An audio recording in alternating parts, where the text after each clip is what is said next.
Au cœur d'un quartier animé de Lagos, maman Kémy et maman Samuel vivaient en voisine. Leur maison était mitoyenne et leur amitié était aussi solide que les liens familiaux.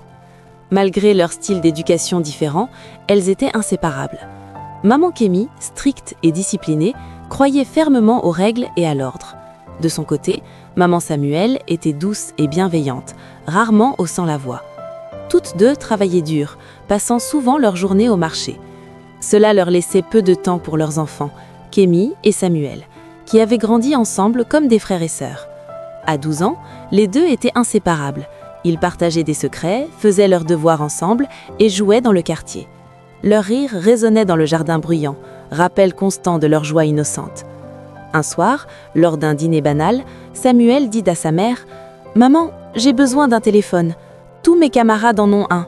J'ai l'impression d'être laissé pour compte. » Maman Samuel s'arrêta, une bouchée en suspens. « Un téléphone ? Samuel, ne penses-tu pas que tu es trop jeune ? » ?»« Mais maman, ce n'est pas seulement pour les jeux.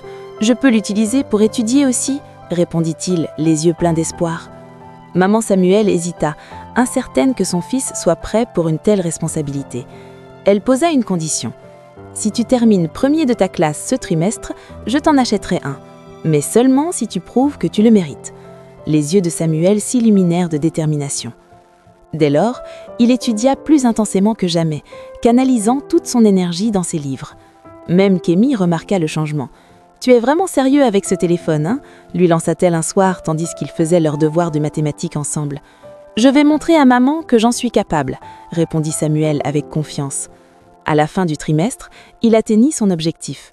Il rentra chez lui, bulletin en main, rayonnant de fierté. « Maman, regarde, première place !» Maman Samuel ne put cacher sa joie. Elle l'embrassa et tint parole. Elle lui acheta un nouveau téléphone, plus sophistiqué que Samuel n'avait imaginé.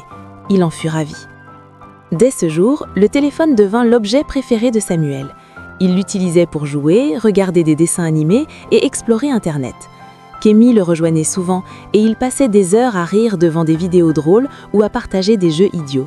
Par un après-midi ensoleillé, assis dans leur chambre scotchée à l'écran, Samuel proposa « Voyons ce qu'on peut trouver ». Kémy, les yeux écarquillés de curiosité, s'exclama « Ce téléphone a tellement de trucs !» Leur exploration innocente marqua le début d'une aventure imprévue qui mettrait à l'épreuve leur amitié et leur innocence. Un après-midi tranquille, pendant que leur mère était au marché, Samuel et Kémy s'installèrent dans la chambre, comme à leur habitude. Samuel naviguait sur son téléphone, passant d'application en vidéo, tandis que Kémy observait par-dessus son épaule. Soudain, il s'arrêta. « C'est quoi ça ?» demanda-t-il en cliquant sur une icône inconnue. L'écran s'emplit d'une collection de vidéos aux vignettes inhabituelles, loin des dessins animés et jeux qu'ils aimaient. Poussé par la curiosité, Samuel en lança une. Elle montrait des adultes se comportant de manière étrange, incompréhensible pour les enfants. Ils fixèrent l'écran, un mélange de confusion et de curiosité sur le visage. « Qu'est-ce qu'ils font ?» murmura Kémy, à voix basse. Samuel hésita, les cheveux dressés sur la tête. « Je pense que c'est quelque chose que font les adultes.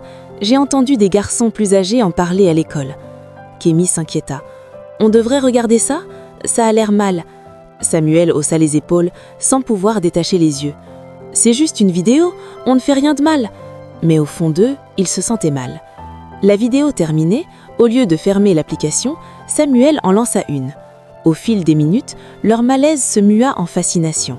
Ils ne saisissaient pas tout, mais le mystère les captivait. « Ne disons rien à personne, » proposa Samuel. « C'est notre secret. » Kémy acquiesça, même si une partie d'elle voulait en parler à sa mère. Elle savait que sa mère stricte punirait sévèrement si elle découvrait. Dès ce jour, Samuel et Kémy changèrent. Quand leur mère s'absentait, ils se cachaient dans la chambre de Samuel pour visionner plus de vidéos interdites. Leurs rires innocents cédèrent la place à des chuchotements et des regards fuyants. Les jours devinrent semaines et le secret entama leur amitié. Ils ne jouaient plus dehors, ni ne faisaient leurs corvées ensemble. Leur temps se passait dans ce monde caché. Un jour, dans la chambre, Kémy se tourna vers Samuel. « Tu penses que c'est mal ce qu'on regarde ?»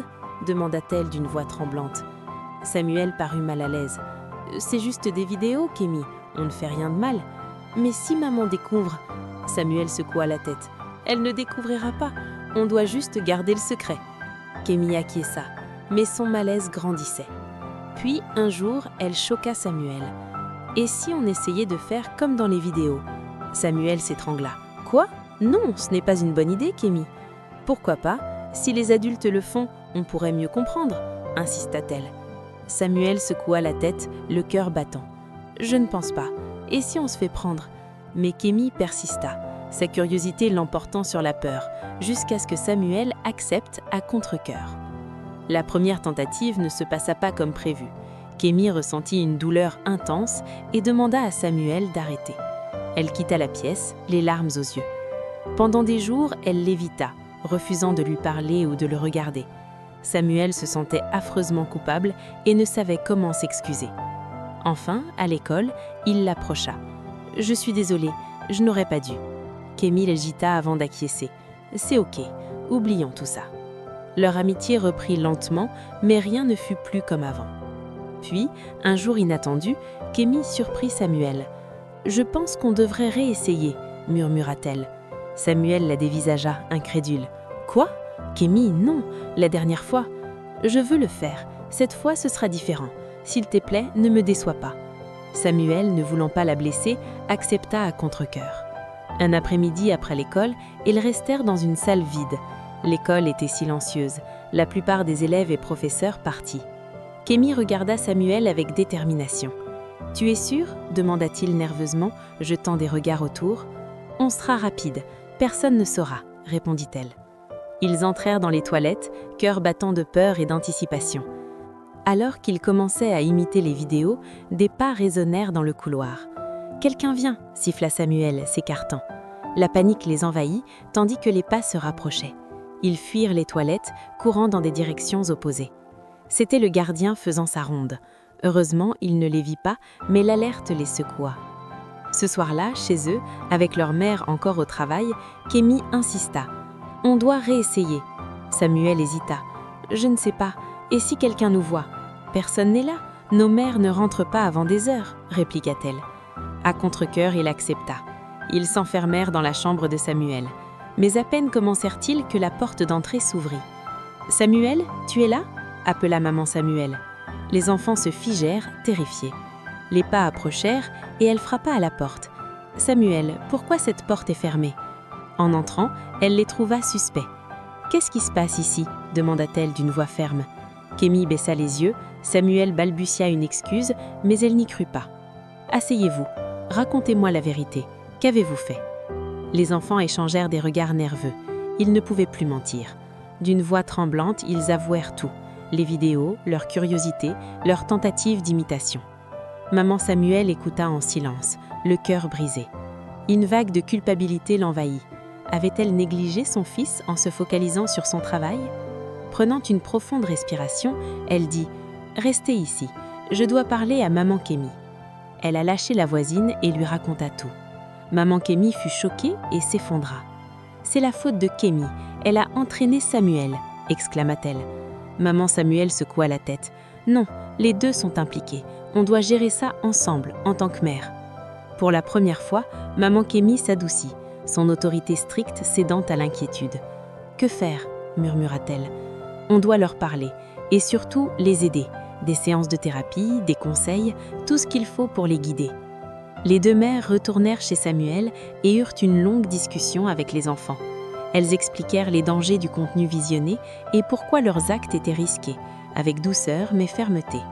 Les enfants ressentirent le poids de leur déception. Après cela, les choses changèrent. Maman Kémy devint plus attentive vers sa fille, assouplissant sa rigueur pour bâtir une relation ouverte et confiante. Maman Samuel, par sa part, passa plus de temps avec son fils, réalisant que son indulgence l'avait laissé sans repère. Les familles cherchèrent de l'aide professionnelle.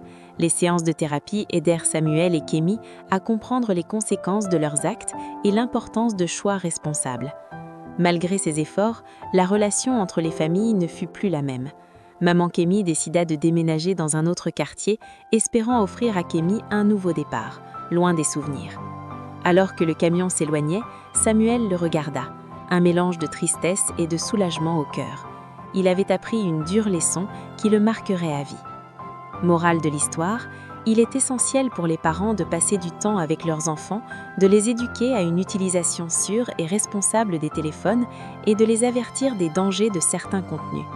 Les téléphones sont des outils utiles pour apprendre et communiquer, mais ils ne devraient être donnés qu'à des enfants assez matures pour les gérer avec responsabilité. Laissez votre avis dans les commentaires.